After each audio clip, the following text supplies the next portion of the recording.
Hello everyone, thank you for joining us again for another episode of Antonio's Movie Reviews. Today I have for you Secretary, a 2002 film directed by Steven Shainberg and written by Aaron Wilson, based on a short story written by Mary Gateskill. Secretary follows an emotional, fragile woman named Lee Holloway, played by Maggie Gyllenhaal, who was recently released by a mental institution after a dangerous episode of self-harm. She goes to school to obtain secretarial skills and learns to type. She has a pretty dysfunctional family, I suppose, with a father who drinks heavily and a mother who seems to be overprotective and emotionally stressed as well. Lee feels like no one in her family really knows who she is. Personally, I'm really impressed with Maggie Gyllenhaal's performance in this movie. James Spader as well. For this to come out in 2002, it's like really small scale and in a class by itself, in my opinion. It honestly feels much newer. Hello? In here? Are you pregnant? Oh, no. Are those your scores? Oh. Yes. Do you really want to be a secretary, Lee? Yes, I do. There's something about me.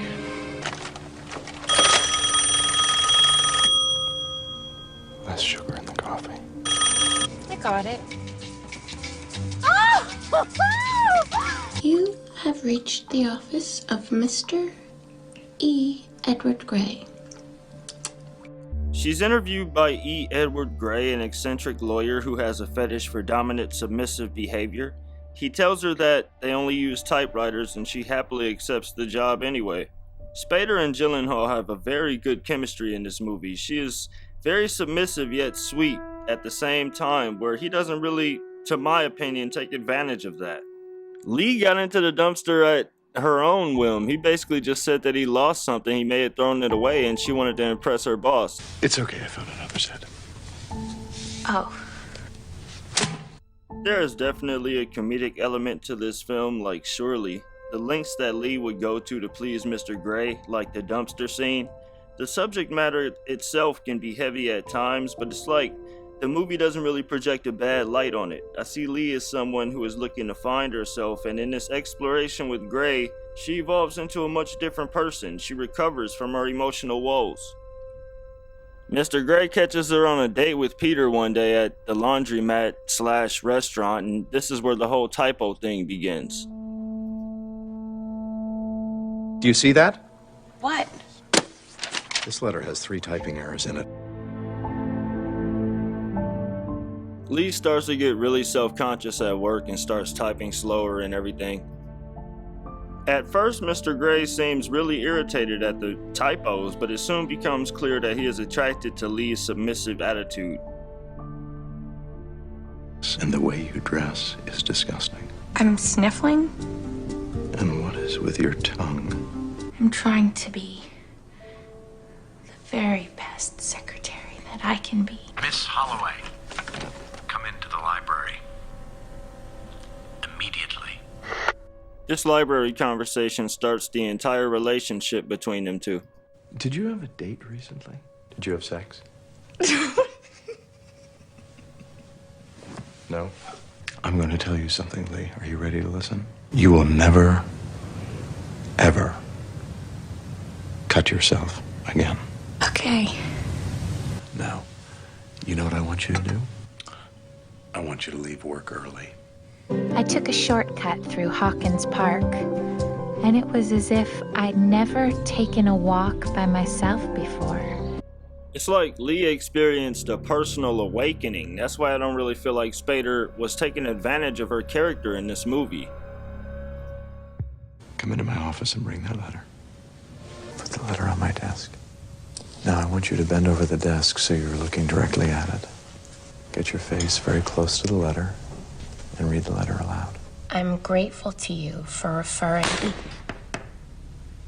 The two actors definitely have great chemistry. That's the only way this scene would have worked, surely.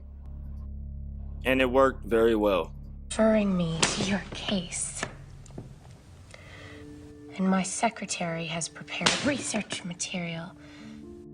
Me personally, after this part, like I went from feeling sympathy for Lee Holloway to like thinking of her in just a totally different light. She was just on point with this.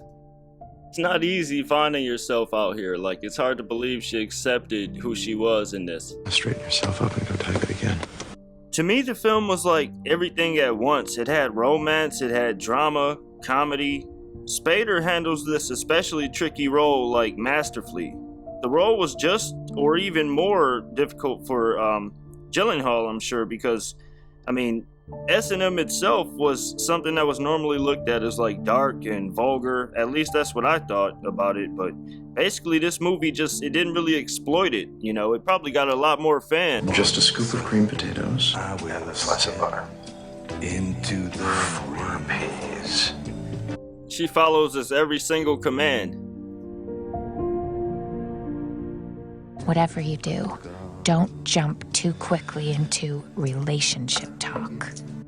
Even though this movie explores a tricky subject, I feel that it was very tastefully directed. It doesn't really come off too exploitative in what's going on.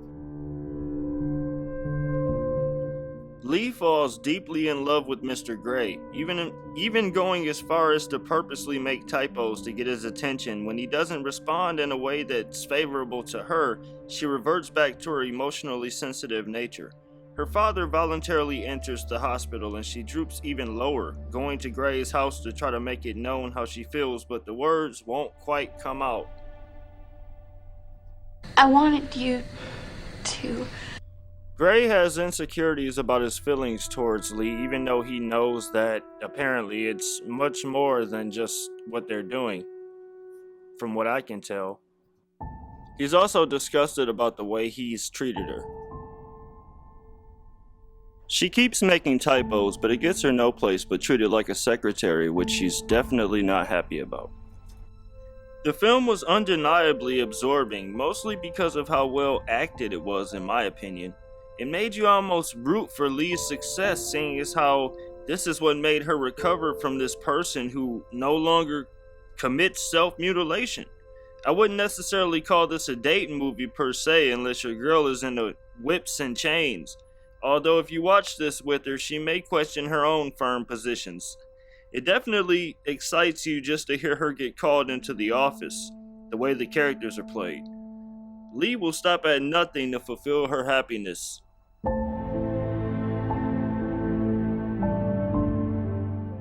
Come into my office. Hopefully YouTube doesn't give me an age restriction with this one, because this was a hot scene, I must say. Lee?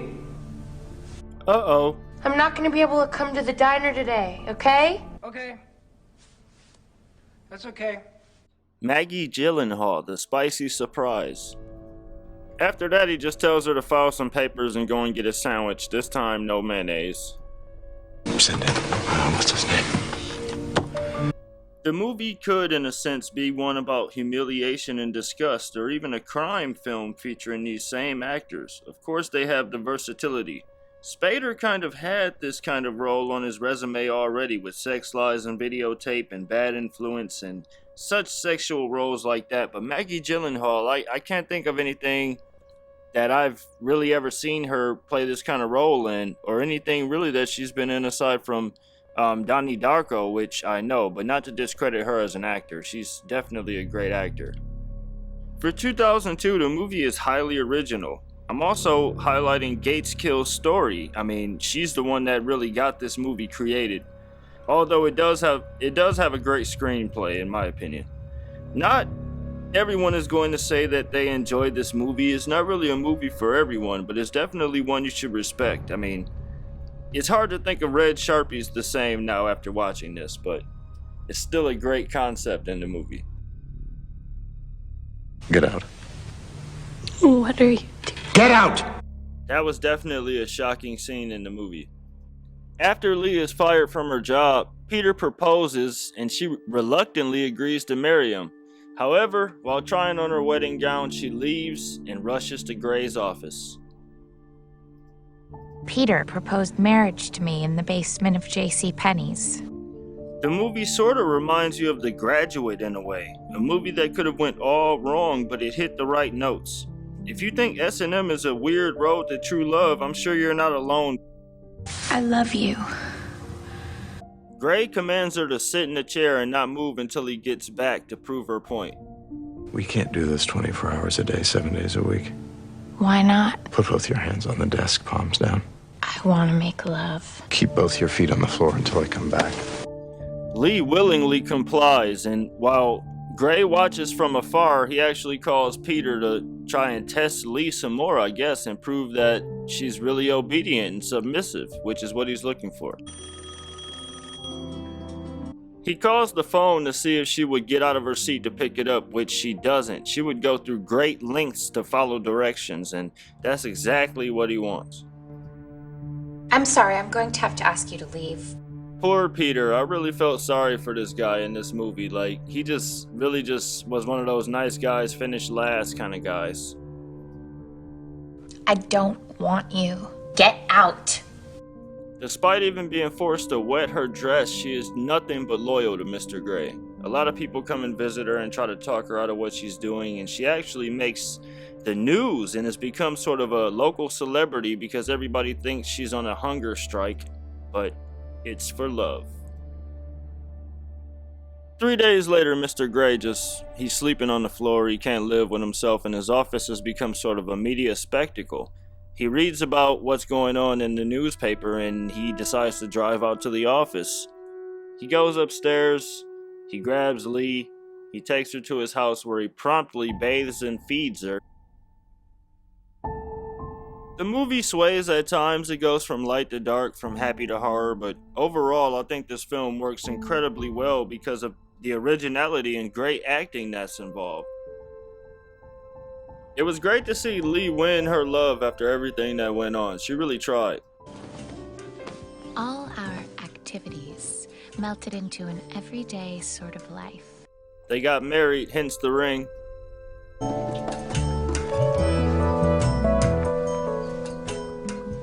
And that was Secretary. Thank you everyone for joining me today for another episode of Antonio's Movie Reviews. I really enjoyed this movie. It was very compelling. It was like designed to be a romantic film that made you kind of queasy, I guess, but it worked very well. Thank you again. If you enjoyed this video, please don't forget to like and subscribe so that you can tune in for the next one.